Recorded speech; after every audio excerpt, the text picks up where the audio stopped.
Bonjour à tous et très heureux de vous retrouver pour ce KTO Magazine enregistré aujourd'hui dans un format, vous le voyez, un peu particulier, un hommage appuyé au pape Jean-Paul II. Ce pape est vraiment un don de Dieu, c'est une phrase de Solzhenitsyn et également la conclusion du dernier livre du cardinal Poupart. Placido Domingo, pour prendre aussi son exemple, avait déclaré que le pape Jean-Paul II était l'un des personnages les plus marquants de l'histoire de la papauté et de la religion, un homme d'une infinie bonté. Chanter l'un de ses textes, disait-il, me procure une grande joie, une grande émotion. Pendant près d'une heure, des personnages parfois de premier plan vont nous parler du pape sous différents angles. Première thématique que nous avons choisie, la personnalité de Jean-Paul II. Homme de paix, homme de culture, homme de prière aussi. On a vu arriver un cardinal qui nous a dit « Habemus Papa », nous avons un pape, « Carolum Wojtyła », on ne savait pas très bien ce que ça voulait dire. Et on n'avait pas prévu tellement son élection. Et on a vu le Saint-Père improviser, ce que jamais n'avait fait un pape jusqu'ici, enfin à l'époque moderne, improviser un petit discours en très bon italien, si bien qu'il a subjugué la foule italienne. Et nous-mêmes, nous étions tout à fait étonnés de voir ce pape polonais, on disait encore le pape polonais, qui avait ainsi attiré la foule d'une façon extraordinaire.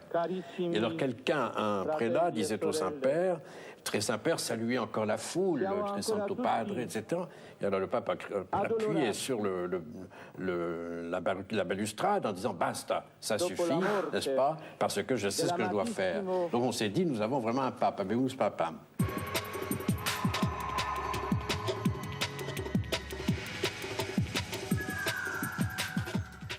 Pour aussi présenter Jean-Paul II, il faut dire d'abord que c'est un homme de foi, d'une grande foi, et dès l'âge dans sa jeunesse, avec son père dont il était très proche, et puis il vit dans une ambiance très spirituelle à Wadowice jusqu'à l'âge de 20 ans, et puis à Cracovie à partir de l'instant où son père meurt lorsqu'il a 20 ans. C'est un homme de prière. Et lors d'un voyage au Pérou, qu'un de mes amis prêtres a pu me rapporter, le Saint-Père déjeunait avec des évêques, avec des cardinaux.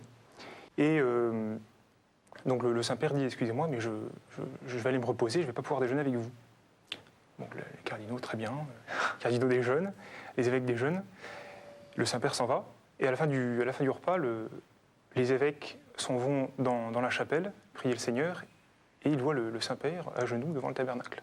Alors un cardinal s'approche et demande « Saint-Père, je croyais que vous alliez vous reposer. » Et le pape répond très simplement « J'ai été attiré par le Christ. » C'est un bloc de prière, n'est-ce pas? Et il y a aussi cette phrase que j'ai entendue il y a très peu de temps dans la bouche du cardinal Lustiger. C'est un mystique qui a plongé dans la politique parce que le pape est un chef d'État et ce qui a fait de lui ce missionnaire à travers le monde entier et puis ce grand homme spirituel qui est devenu un homme de paix et un homme de l'histoire. Sa parole est, je dirais, elle est forgée par sa prière. C'est la parole d'un homme spirituel. C'est aussi la parole d'un philosophe au plus grand sens du terme qui pense le dialogue des cultures et qui, du coup, s'adresse à tout homme, tout en restant toujours parfaitement disciple de Jésus et sans jamais donner dans le syncrétisme. Moi, ce que je voulais ajouter, c'est qu'on a souligné que Jean-Paul II était un homme de foi, de prière, et c'est vrai qu'il est complètement plongé, les images le montrent, mais c'est aussi un grand intellectuel. Et bon, il est l'auteur de 2 thèses, dont une sur Max Scheler. Donc, si vous voulez, ça manifeste une ouverture d'esprit qui va lui permettre de faire passer un message. C'est-à-dire quand il citera Camus ou Sartre dans ses discours avec des hommes politiques, bon, venant de la part d'un pape, ça déstabilise et puis en même temps, ça pose. Voilà, ça en jette, comme on dit. Le pape est doté d'une mémoire phénoménale, encore maintenant, mais une mémoire phénoménale. Dans l'avion, on n'avait pas besoin de dire par délicatesse, très simple, je suis le père Landry, etc. Il dit, oh, je vous connais. Il a beaucoup d'humour, il aime jouer, moi, il y a quelque chose de très sympathique chez lui. Moi, j'ai dominé l'étudiant, j'ai bien vu mes étudiants, ils étaient fascinés un peu par cette capacité au dialogue, etc. Mais moi, ce qui me frappe chez Jean-Paul II, c'est sa continuité. C'est un homme d'une intégrité solide et efficace. Voilà. Il est intègre, on le sait, Personne ne le met en doute, ça. Et il travaille tout le temps, à petits pas, et il tient jusqu'au bout. Cet homme, au début de son pontificat, a dit une phrase extraordinaire. Il a dit « N'ayez pas peur ». Et je crois que tout son pontificat a été marqué par ça, c'est-à-dire à la fois « N'ayez pas peur » et lui-même n'a pas eu peur. Je veux dire, tout au long de ses 25 ans de pontificat, cet homme, il a montré qu'il était un homme libre, qu'il n'avait pas peur ni des dictatures, ni des comment dirais-je, des idées toutes faites liées à la modernité. Il n'avait pas peur d'aller à contre-courant et il a apporté une parole libre, une parole constante sur tous les dossiers. Ce qui m'a frappé, c'est qu'en 25 ans de pontificat, il ne s'est pas contredit une seule fois. Donc je crois qu'il n'y a aucun leader mondial, d'envergure mondiale, qui pourrait prétendre cette constance. Comment ne pas être impressionné par un homme qui, disons, par sa personne, et je l'ai encore constaté lorsque j'ai participé au synode des évêques en octobre, sa personne, sa présence, il y a vraiment, là nous retrouvons une sorte de charisme qu'il y avait déjà chez un Gandhi, dans une autre ère culturelle. Il y a là une unification profonde de l'être. Il y a une paix qui émane de son être avant même qu'il ne parle. C'est un regard qui vous pénètre. Ça ne dure pas très longtemps, hein, parce que j'ai dû échanger avec lui 2 phrases, en tout et pour tout. Mais on sent une personnalité différente de la plupart des autres, de vous, de moi. J'ai rencontré des présidents des États-Unis qui ont rencontré peut-être autant de monde que le pape, qui ont une force nucléaire sans comparaison avec celle de Jean-Paul II, et j'ai pas eu toujours la même impression, loin de là. Le pape Jean-Paul II a souvent fait part de sa très grande préoccupation concernant l'Irak. Il a écrit du reste le texte le plus vigoureux de toutes les instances internationales. Il a parlé de crimes contre l'espérance.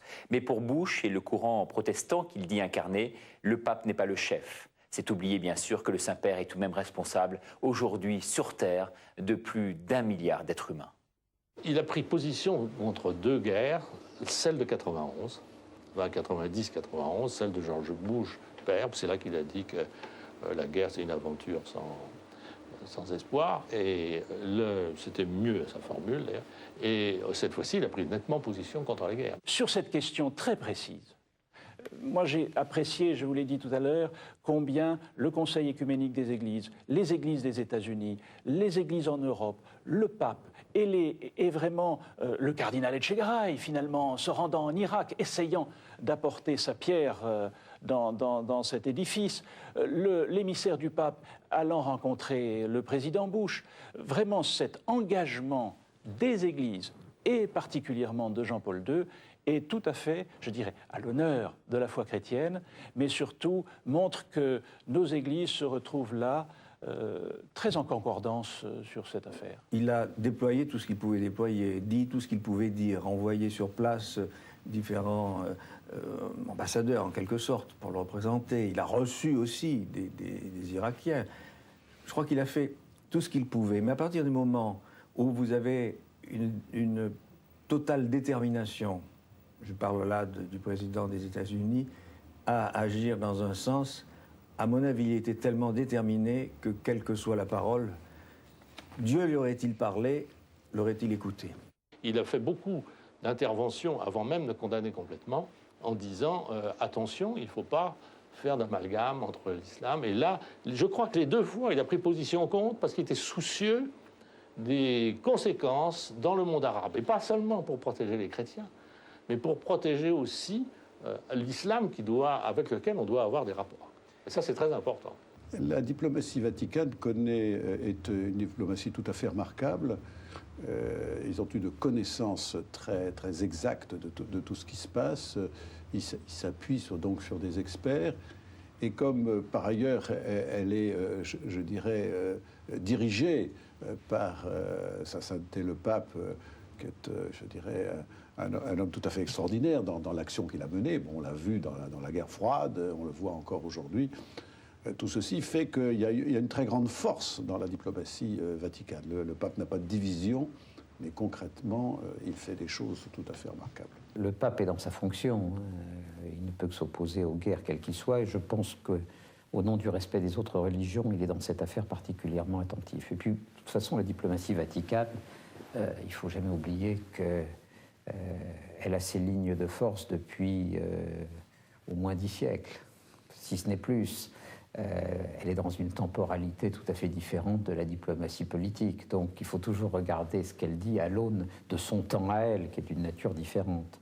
Le pape a rappelé que toute guerre présente des risques très graves. Il a exprimé la souffrance des peuples exposés à la guerre. Pour autant, je ne crois pas que l'on puisse prêter au pape des sentiments pacifistes. Parce que l'Église a toujours admis qu'il y avait non seulement la légitime défense, mais il y avait un moment aussi une volonté d'utiliser la force, si besoin était, pour faire reculer l'intolérance, le fanatisme. Donc je crois que le message de Jean-Paul II portera ses fruits, et dans la mesure où nous comprendrons que sans tomber dans le pacifisme, il faut que les démocratie occidentale s'organise pour être suffisamment forte afin de prévenir la guerre. Jean-Paul II prend désormais la 4e position dans le classement des papes ayant régné sur l'Église catholique. Le plus long règne, près de 35 ans selon les historiens, aura été celui de Saint-Pierre. Depuis, seul Pie IX a régné plus de 30 ans. C'était de 1846 à 1878. En 25 ans de pontificat, Jean-Paul II a visité plus de 129 pays sur les 5 continents, rencontré des dizaines de millions de fidèles, catholiques ou non. À chacun de ces voyages, c'est vrai, Jean-Paul II a tenu à rencontrer les représentants des autres religions présents dans le pays, le dialogue interreligieux déterminant pour lui. Prier pour la paix par-delà les différences. La ville d'Assise en Italie, devenue pour la 2e fois la capitale du dialogue interreligieux. Cette 2e rencontre, initiée par le pape Jean-Paul II, a connu une très forte intensité. Plus de 250 représentants de différentes religions étaient présents. Un témoignage fort pour notre temps, porteur d'espérance pour l'avenir. C'est un événement historique. Et je n'ai pas l'habitude d'employer des mots grandiloquents, mais je crois que c'est à la mesure de l'événement. Voici donc 150, 200 hommes de religion réunis pour parler de paix, en paix avec leur conscience, c'est-à-dire non pas des mots, comme dit le prophète, shalom, shalom, ve'en shalom, paix, paix, mais il n'y a pas de paix, mais on a senti, et je regardais le regard du pape, son bonheur, le sentiment qu'il avait d'avoir mené son combat jusqu'au bout et d'avoir vaincu. J'ai été impressionné de voir que plusieurs non-catholiques et même non-chrétiens ont repris avec force et en les approuvant les paroles du pape, n'est-ce pas? Pas de paix sans justice, pas de justice sans pardon. Tout ceci ne peut pas manquer d'avoir un effet, difficile à mesurer sans doute, mais un effet réel dans la mentalité des gens qui écoutent ce que tous ces leaders religieux, chacun pour son compte, peuvent faire entendre dans leurs communautés respectives. Je pense effectivement que sur le long terme, les historiens reconnaîtront que Assise, le 25 janvier, c'est bien cela, le 24 janvier, pardon, 24 janvier 2002 aura été un événement qui aura marqué l'histoire. Il y a eu une époque où lorsque les papes appelaient les catholiques eux-mêmes à se rencontrer pour la paix, ils n'étaient pas entendus et même réfutés. Ça a été le cas, hélas, lorsque Benoît XV, en 1916, a voulu proposer une initiative diplomatique pour essayer de mettre fin au conflit. Les catholiques de France, en tout cas certains d'entre eux, se sont assez violemment opposés à cette initiative.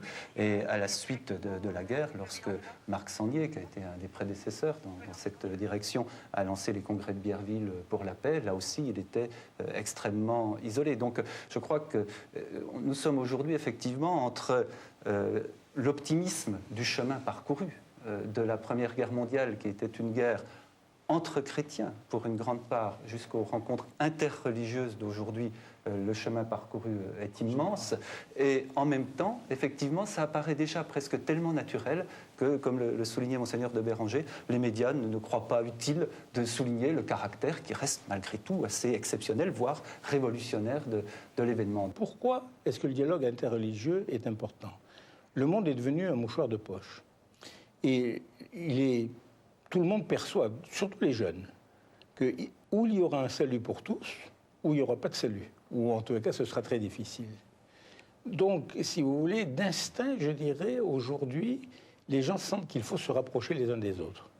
Alors, on ne va pas pouvoir se rapprocher au niveau des dogmes, parce que faire l'unité ne veut pas dire aller contre la diversité. Mais alors, sur quoi va reposer l'unité? Eh bien, sur le sens. La religion n'est pas facteur de division. Des hommes sont facteurs de division. Et des hommes qui ont une religion peuvent être facteurs de division, mais pas la religion. C'est une perversion de la religion quand la religion est facteur de division. Je m'inscris en faux complètement sur le fait qu'on puisse parler, par exemple, de guerre de religion, comme si la religion était le motif de la guerre. Je pense plutôt que ce sont des hommes qui ont une religion et qui ne savent pas vivre de cette religion, qui peuvent être facteurs de division. Il y a aujourd'hui des hommes qui se prétendent religieux et qui tuent au nom de Dieu. Là, nous sommes devant un sophisme au sens le plus fort du terme. Des faux martyrs. Des faux martyrs. Ce sont des jeunes qu'on envoie à la casse, si j'ose dire, ces fameux kamikazes, ces pauvres jeunes qui sont, disons, entraînés dans une secte qui n'a plus rien à voir avec le véritable islam, je l'espère. Et il faut absolument que des hommes religieux redressent cette pensée et disent non. Et c'est ce que fait Jean-Paul II, et c'est ce qu'ont fait avec lui tous ceux qui se sont rassemblés à Assise. Non, on ne pourra jamais tuer au nom de Dieu. Et Dieu sait que c'est toute l'histoire qui est remise en cause, parce que cela fait des siècles et des siècles que l'on cherche à mettre Dieu de son côté pour anéantir l'autre ou le nier.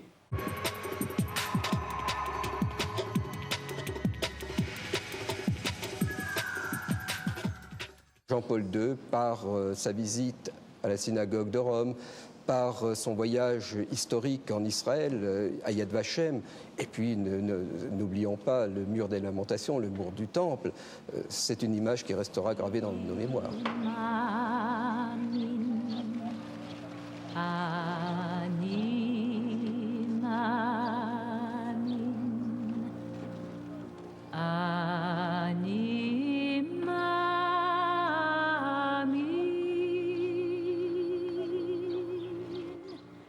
C'est hautement significatif. Vous comprenez, songez que le pape Paul VI n'avait pas pénétré dans Jérusalem. Songez que jamais le chef d'une église, de l'église catholique en tout cas, n'était entré dans Jérusalem. Ce que Jean-Paul II a fait est absolument exceptionnel et confine à l'extraordinaire. Parce que personne ne sait la prière qu'il a prononcée devant le mur des lamentations. Mais moi j'ai le sentiment que c'était une prière non pas tellement de repentance, mais de reconnaissance d'une origine fondamentale, je le répète, avec laquelle le christianisme n'a jamais entendu rompre, malgré les 1000 tentations qu'il y a pu avoir, ne serait-ce que l'enseignement de saint Paul, qui commençait par dire ni juif ni grec, n'est-ce pas? Finalement, le judaïsme a acquis progressivement, aux yeux de la chrétienté, une sorte de justification inattendu. Il y a eu un lourd contentieux historique. Je ne vais pas faire cette histoire-là qui est très longue, mais c'est vrai qu'il y avait une grande incompréhension. On a parlé aussi d'enseignement du mépris du côté des catholiques par rapport à nos frères juifs, mais depuis, même Jules Isaac en particulier, depuis pour nous, le Concile Vatican II, il y a vraiment, je crois, un renouveau, et on parle maintenant d'enseignement du respect et d'une compréhension fraternelle. Je crois que déjà à la fin du XIXe siècle, je dirais que l'antisémitisme se sécularisait d'ailleurs comme le reste de la société et que l'on accusait plutôt les Juifs de mener le monde que d'avoir tué Jésus. Néanmoins, aux quatre coins de l'Europe, ce n'est pas encore si évident et cela demeure toujours quelque chose à rappeler car le fonctionnement de l'émissarité, de désigner un bouc émissaire dans la société est toujours à la porte. Mais il est vrai que l'enseignement a changé et que l'Église catholique tient à manifester cette fraternité qu'elle a avec les Juifs au jour le jour et dans sa théologie. Il a consacré tout un mouvement qui commençait avant lui mais vraiment il a rendu officiel, et à l'échelle de l'Église universelle, tout ce mouvement de rapprochement, de dialogue fraternel, qui est, je crois, bien engagé actuellement, malgré évidemment quelquefois des difficultés qui peuvent surgir, comme dans tout dialogue. Nous allons parler à présent du pape et de la morale. D'un côté, le pape semble vivre avec la jeunesse une véritable histoire d'amour, comme en témoigne le succès populaire considérable et sans précédent des JMJ. Nous en reparlerons bien sûr. De l'autre, eh bien, des prises de position parfois radicales sur la fidélité ou encore la sexualité, qui, c'est vrai, ont parfois choqué une frange importante de cette jeunesse. Elles ont fait de celui qui prône la défense de la liberté un homme perçu parfois comme peut-être trop rigoriste.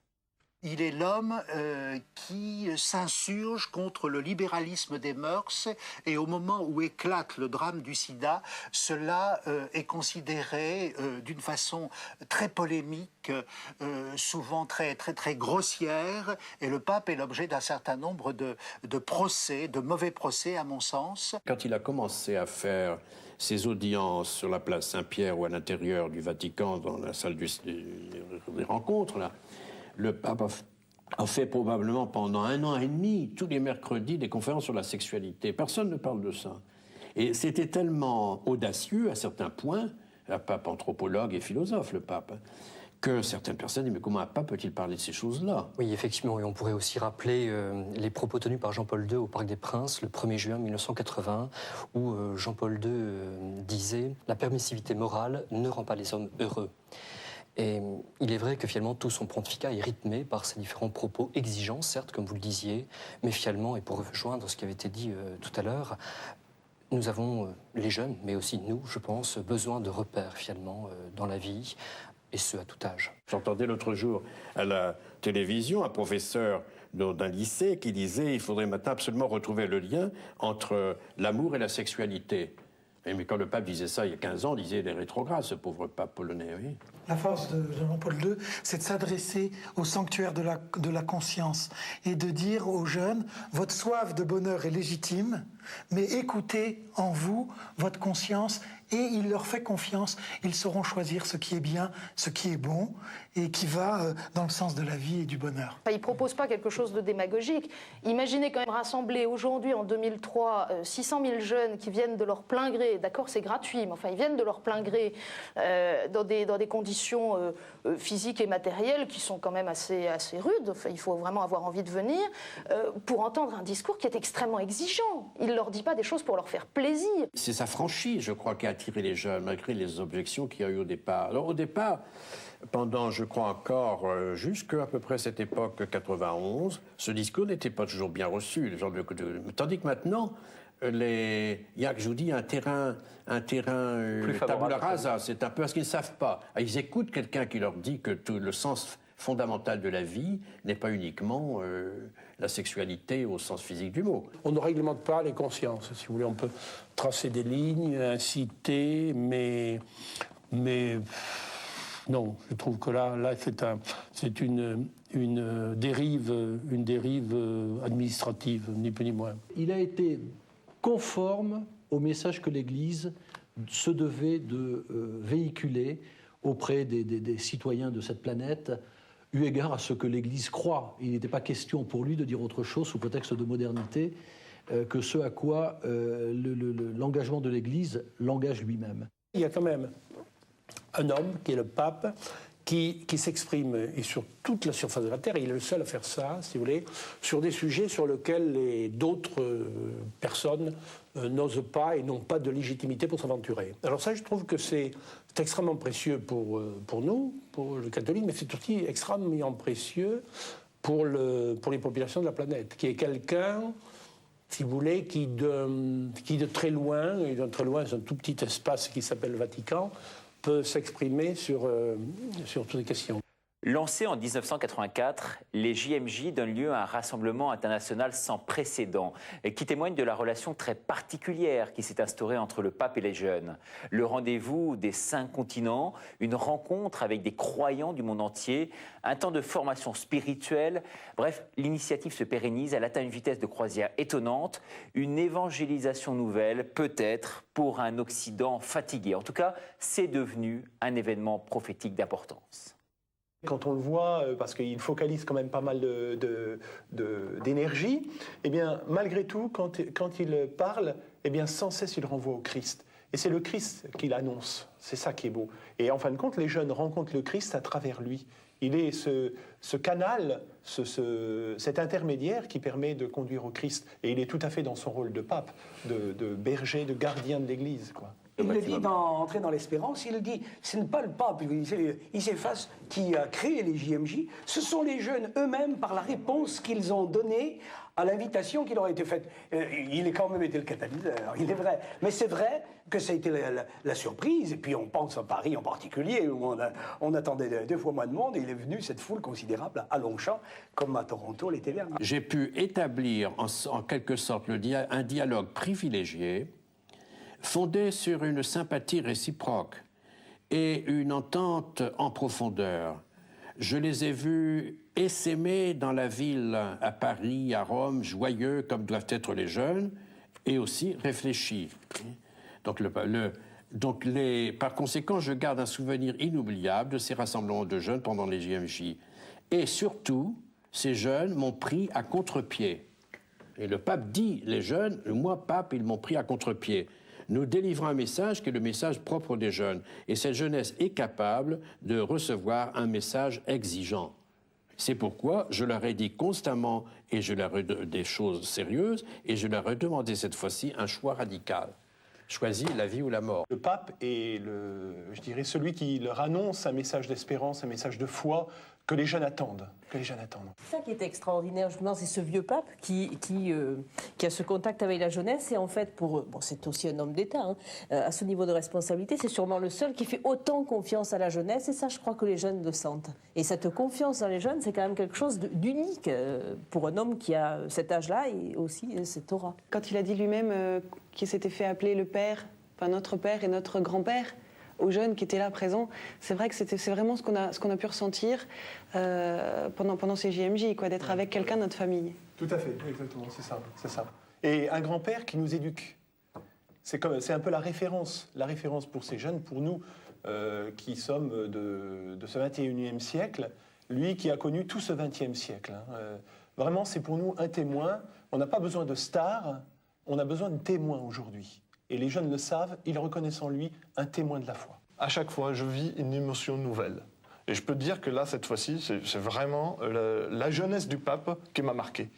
C'est-à-dire ces jeunes-là donnent de la jeunesse au Saint-Père, et il est là, il rend compte de cette jeunesse, et il communique cette jeunesse à tout le monde, et on est là, et moi je reviens ébahi à chaque fois, comme ça, depuis des années. Je découvre un pape nouveau, une église nouvelle, des jeunes toujours avec un élan de plus en plus fort, et on peut que se réjouir, et franchement, l'avenir nous appartient. Tous les jeunes qui étaient présents, il y avait quand même entre 150 et 160 pays présents à Toronto, ont vécu en paix ensemble, y compris les nations qui normalement sont en guerre. Ils se sont côtoyés et ils ont fait le choix d'aller à Toronto, de vivre cette expérience, mais aussi de revenir en témoin chez eux après. Et on l'a vécu en France par des jeunes qui sont venus, qui étaient délégués de leur diocèse, de leur groupe, de leur mouvement, qui ramènent des choses, par des jeunes qui étaient en France, qui ont suivi ce qui se passait et qui demandent des comptes maintenant aux gens qui sont partis. Racontez-nous, faites-nous partager votre expérience. Il les considère toujours, ces jeunes, dans ce qu'ils portent de plus vrai, de plus exigeant, de plus noble en eux. Et ces aspirations-là, ces attentes-là, il les considère pour ce qu'elles sont, et il les invite à les tourner vers le Christ. Et à ce moment-là, eh bien, les jeunes l'entendent, et les jeunes le suivent. Moi, les propos du pape me rassurent énormément, et je crois que la force du pape est impressionnante pour nous, et il a une espérance telle que certes on est rassuré, mais ça nous permet vraiment de vivre notre foi. Vous parlez tout à l'heure, Flavio, de modernité dans l'Église. Je crois que le terme est très juste. C'est-à-dire qu'on peut vivre vraiment notre foi dans un monde moderne, la société civile, dans un monde qui va vite, mais où les traditions restent et où la foi ne perd pas de sa vigueur et de sa vitalité. Le fait de savoir que le Saint-Père peut rassembler des jeunes uniquement par son message, par la vérité qui est passée aussi dans ce qu'il a dit, dans la simplicité de ses paroles, moi je trouve ça absolument extraordinaire. Les jeunes ont dit merci du seul fait que vous soyez là, parce que vous nous donnez courage et votre courage nous est une lumière. Donc il reconnaissait en lui quelqu'un qui vit de la foi. Il y a vraiment une génération Jean-Paul II, mais je crois qu'au-delà de sa présence physique, il y avait aussi le fait pour beaucoup de jeunes de découvrir qu'ils faisaient communauté, qu'ils n'étaient pas tout seuls dans un petit coin, dans une paroisse. Ils sont communauté au niveau national, ils sont communauté au niveau international, ils appartiennent à l'Église universelle. Et je crois que c'est une expérience forte, qui est fondatrice dans une démarche de foi, que de découvrir cet aspect-là. La population des jeunes est très très mobile, mais j'aimerais mieux qu'ils appartiennent à des communautés stables, mais ils ne le font pas toujours. Et les JMJ, d'année en année, enfin de 2 ans en 2 ans, leur servent de support à une vie chrétienne qui, dans l'intermittence, n'est pas toujours facile.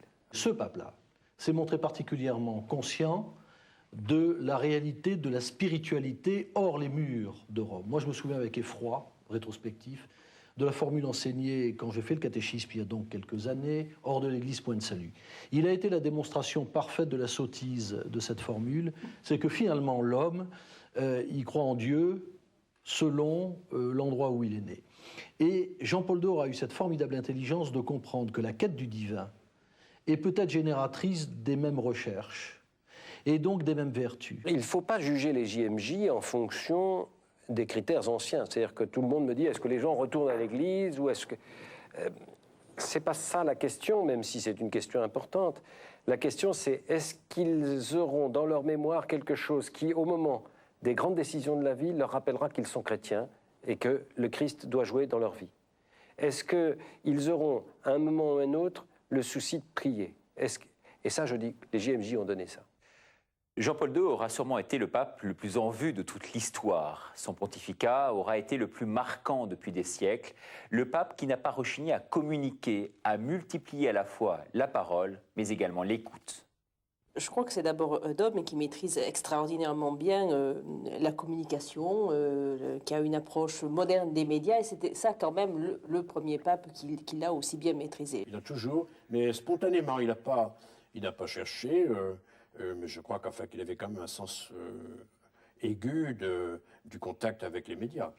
À Paris, en l'an 1997, vous aviez 17 caméras qui suivaient constamment le Saint-Père. Souvent, les images des voyages du pape sont retransmises par CTV, la chaîne du Vatican, qui cède les images après ça aux autres chaînes de télévision. Ce qui fait qu'il y a quand même une sélection.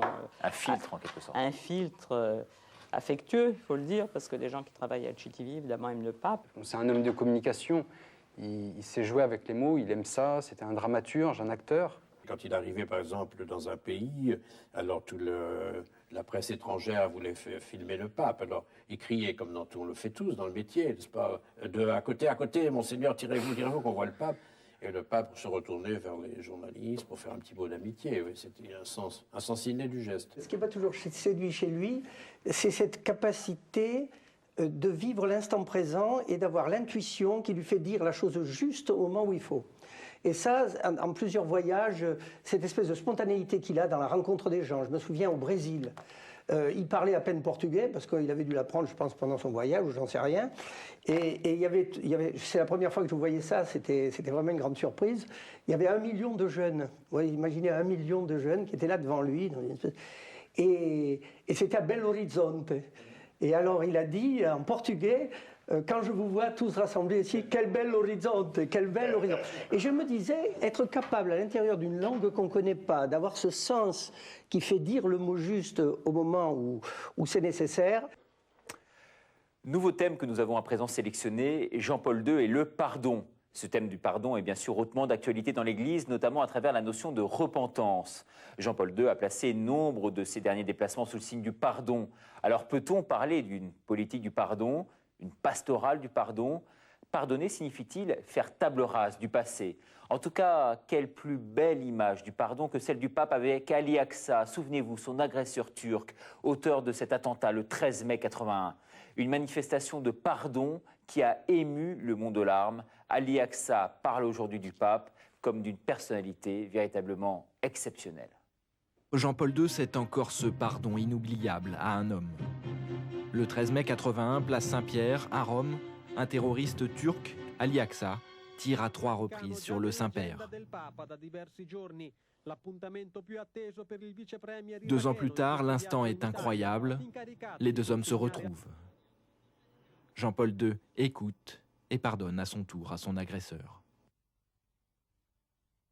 Dans le geste que nous avons vu du pape, il n'y a pas simplement la justice, il y a le geste de celui qui a été agressé et qui va rencontrer celui qui l'a agressé.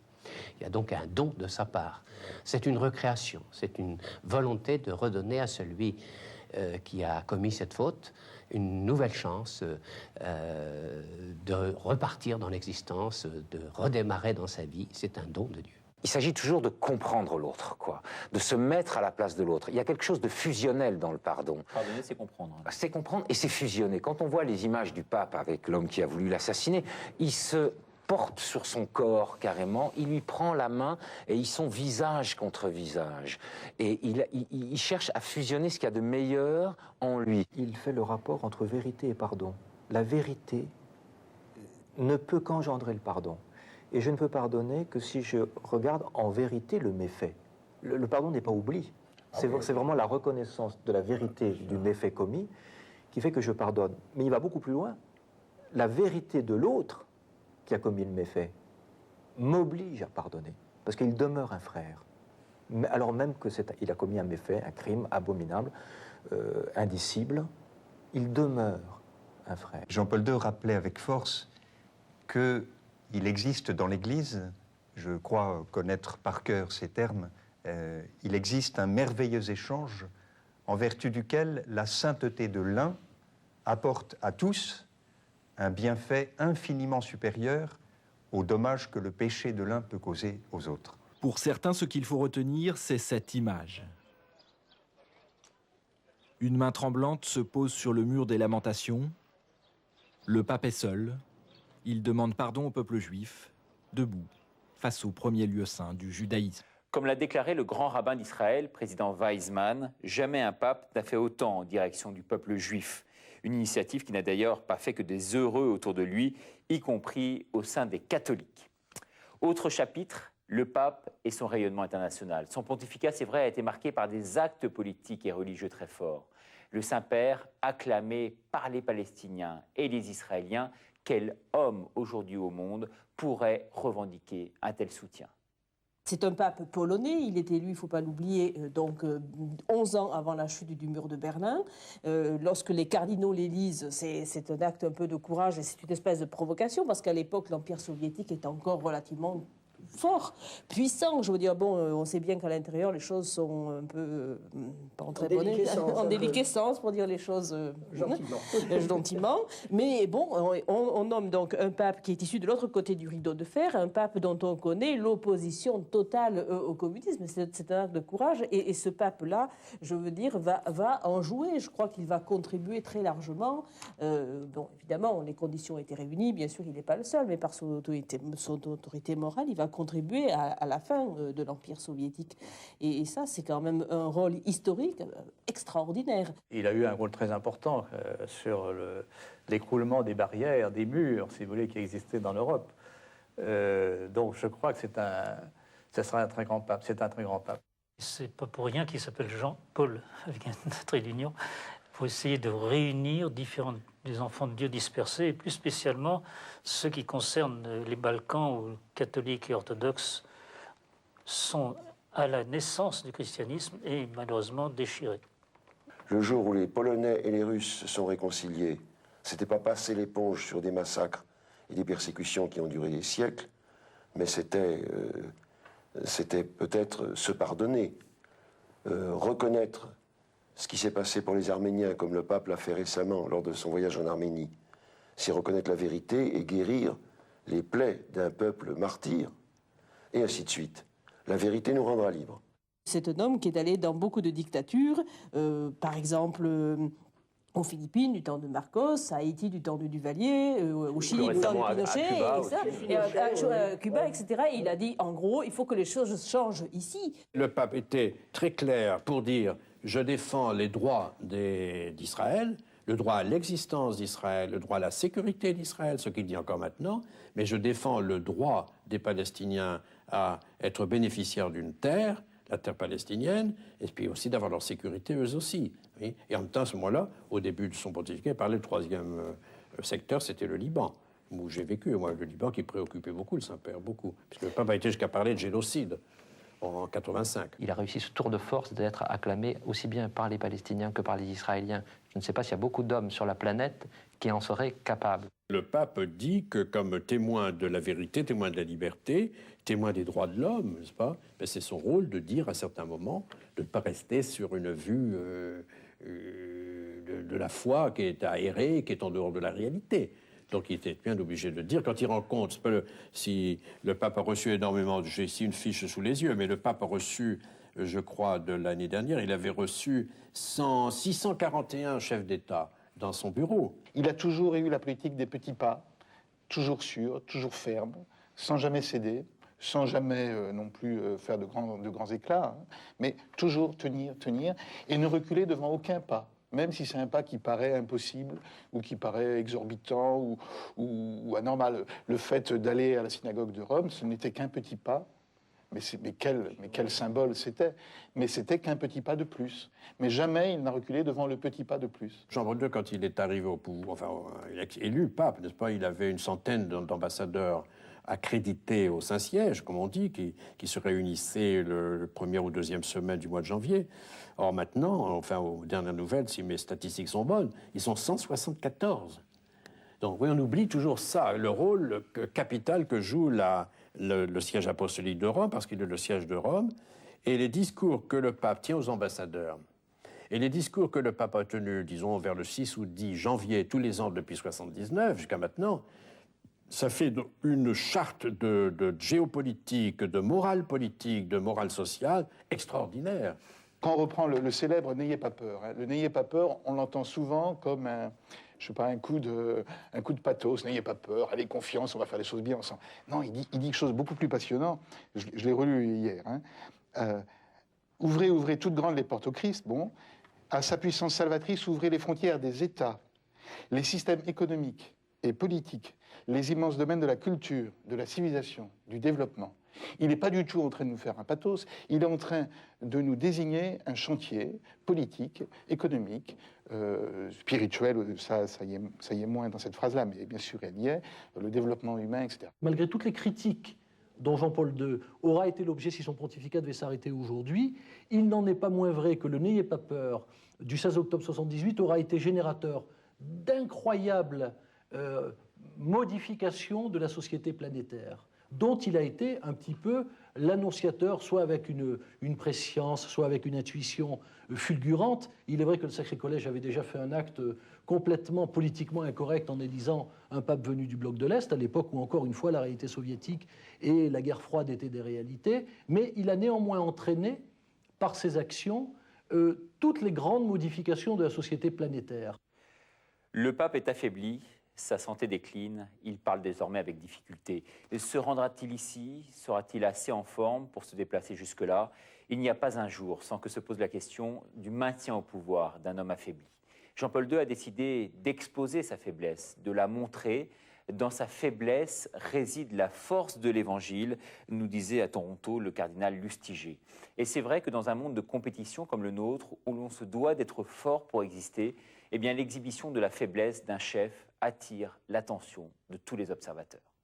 Il est pour la transparence, sans doute traumatisé par ce qu'on a raconté sur Jean-Paul Ier, sans doute parce que Paul VI, quand il s'était fait opérer à l'intérieur du Vatican pour que ça ne se sache pas, sans doute parce que dans toutes les histoires des papes à partir du début du siècle, il y avait des communiqués de presse, on disait le pape va très bien, puis comme par hasard, 3 jours après, il était mort. Donc c'est quelqu'un qui ne veut en aucun cas, n'a jamais voulu se prêter à ce système. Donc il dit, bon, ben, je suis mal, voilà, on n'a qu'à prier pour moi. Il faut voir que le pape a une constitution physique très bonne. C'est un Slave, un Polonais. Robuste. Du terroir polonais, très robuste. Seulement, il a eu un tas de catastrophes physiques depuis son attentat lui-même.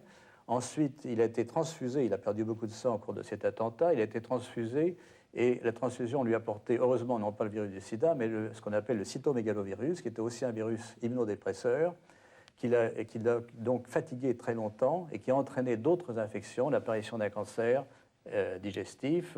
il a eu aussi des chutes, donc il a toute une série d'événements qui l'ont vraiment très affaibli. Et c'est vrai que souvent, avec l'âge, apparaît cette terrible maladie qu'est la maladie de Parkinson, qui atteint les noyaux gris centraux du cerveau, petit à petit, et d'une façon, semble-t-il, irréversible. Il est quand même essoufflé, très fatigué. Enfin, il n'y a plus ce miracle. Il disait non, il est fatigué, il ne va pas bien. Et puis on voyait... Non, ça, je crois qu'on peut dire que c'est à peu près fini. Il y a des moments où ça va un peu mieux. Mais c'est pénible, enfin, c'est douloureux à suivre. Pour les gens qui l'aiment, c'est très dur. Il y a à la fois ces problèmes d'arthrose dont on sait que ça le paralyse beaucoup. Et c'est vrai que les images que nous donne la télévision sont aujourd'hui des images d'un vieillard complètement accablé et qui l'a vu de près, effectivement, a le sentiment d'un très vieux monsieur. Et si bien qu'on a tendance un peu spontanément à transposer au niveau cérébral ce qu'on voit au niveau physique. Or, les gens qui l'approchent et qui le côtoient disent que sur le plan intellectuel, il est toujours aussi alerte. Cette maladie n'atteint pas l'intellect, contrairement à la maladie d'Alzheimer. Et effectivement, nous avons parlé en français, donc tout à fait, j'étais très impressionné, n'est-ce pas? C'est un personnage. Il n'empêche qu'il est atteint d'une maladie de Parkinson et qu'on peut imaginer effectivement que, quels que soient les médecins qu'il a, et on peut supposer qu'il a les meilleurs, son état mental peut aller en se détériorant. Et donc, quand on connaît l'homme, quand on connaît le sens de la responsabilité qui est le sien, on peut imaginer effectivement qu'il se pose la question de savoir si c'est sérieux de rester à la tête de l'Église le jour où il n'aura plus la maîtrise, je dirais, de sa pensée. Donc, qu'il ait échangé sur ces questions-là avec un certain nombre de cardinaux et que la rumeur circule, ça me paraît tout à fait naturel. Ce que ça laisse introduire malgré tout de nouveau, c'est l'éventualité qui pour l'instant n'était pas vraiment prise au sérieux, que si vraiment l'état de santé du pape continuait à se dégrader, il pourrait effectivement démissionner. Donc c'est une petite fenêtre en quelque sorte qui s'entrouvre là et qui jusqu'à maintenant était plutôt occultée et fermée. J'ai entendu... il va aller au JMJ et c'est aux jeunes qu'il va annoncer qu'il se retire. Bon, alors il va en Pologne, on se dit il va aller en Pologne, il va annoncer aux Polonais qu'il se retire et qu'il reste en Pologne, qui est son pays natal et qu'il se retire dans un monastère où nous dit-on sa place est déjà... Bon, je pense que tout ça, ça fait partie de ces petites rumeurs qui font partie de la vie quotidienne. Bien malin qui peut savoir ce que va décider le pape. Moi, je pense que le jour où il fera les choses, il le fera d'une manière peut-être beaucoup plus simple et moins spectaculaire, vraisemblablement depuis Rome. Mais est-ce que ce sera dans 3 semaines, dans 2 mois ou dans 1 an? J'en sais rien. Finalement, c'est son théologien qui a raison, en disant quelle image de l'Église on va donner, hein? Est-ce qu'on veut donner une image d'un homme qui souffre et qui représente l'Église? Alors peut-être c'est un choix qui est respectable, que je ne partage pas personnellement. Ou est-ce qu'on veut donner une image d'une Église vivante, dynamique, heureuse, joyeuse, etc. Parce que d'après vous, l'image de l'Église s'identifie à celle du pape? Absolument, absolument. Ça c'est indéniable. Je veux dire, il en est à son 95e voyage, et le monde entier le suit, et suit ses pérégrinations à travers le monde, et se fait... à travers son voyage, à travers ses discours, l'image de l'Église. Il est l'Église. Je crois quand même les jeunes souffrent aussi de cette image du pape. Ils trouvent ça terrible de promener un pape maintenant comme une icône. Cette image, elle les enthousiasme pas tellement, les jeunes. Enfin, il y a des inconditionnels, mais les autres, ils trouvent quand même ça terriblement douloureux, comme nous quand on le voit à la télévision. Donc je ne suis pas sûre que ça ait un effet terriblement entraînant. On lui a posé la question, c'était déjà il y a très longtemps, mais Saint-Père, est-ce que vous n'envisageriez jamais de démissionner? Et il a répondu cette phrase devant nous: on ne démissionne pas de la paternité. Je crois que derrière ça, il y a une clé qui permet de comprendre mieux Jean-Paul II. Voilà, en fait, j'ai pu rencontrer le pape il y a 2 ans à Rome, lors d'une rencontre avec des jeunes étudiants. Et j'ai eu l'occasion de serrer la main au Saint-Père. Et donc il m'a touché la main, j'étais à ses côtés. Et vous savez que le pape souffre beaucoup. Voilà, c'est ça, il parle mal, il a du mal à se déplacer, on le voit sur les images. Et le Saint-Père maintenant parle avec ses yeux. Le Saint-Père parle avec ses yeux, et ça qui est extraordinaire, il livre un message d'amour. C'est quelqu'un qui sait qu'il a un chemin à parcourir, qu'il a un ministère à assumer, et qu'il y a tout un travail, j'allais dire, d'intériorisation et de purification en lui, qui fait qu'il est bouleversant, y compris dans ces moments où on le voit presque au bord de l'incapacité de faire ou de dire quelque chose. Il a une grandeur proprement évangélique, et à travers la souffrance, la faiblesse de son corps, il témoigne pour le Christ, et il continue à faire des gestes extraordinaires qui ont une portée. Je pense à son récent voyage en Bulgarie, je pense à cette série de voyages à Cuba, en Terre Sainte. Cet homme-là, il continuera à témoigner jusqu'à son dernier souffle. Sur le fond, c'est vrai que le pape donne, on a un sentiment d'infini respect et je dirais de beaucoup d'affection vis-à-vis de ce pape. C'est une espèce d'image de sainteté là qu'il est en train de nous donner. Je crois que ça n'interdit pas les questions qu'on peut se poser. On les a évoquées autour de cette table. C'est qu'il y a à la fois le pour et le contre.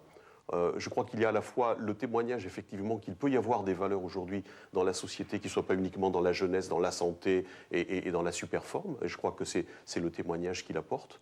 Et en même temps, je crois que quand on voit la responsabilité qu'il y a pour l'Église et pour l'Église de demain, on voit bien qu'il y a un certain nombre d'évolutions qui sont figées aujourd'hui. On voit bien qu'il y a un certain nombre de nominations auxquelles lui-même ne procède pas parce qu'il veut donner la liberté à son successeur.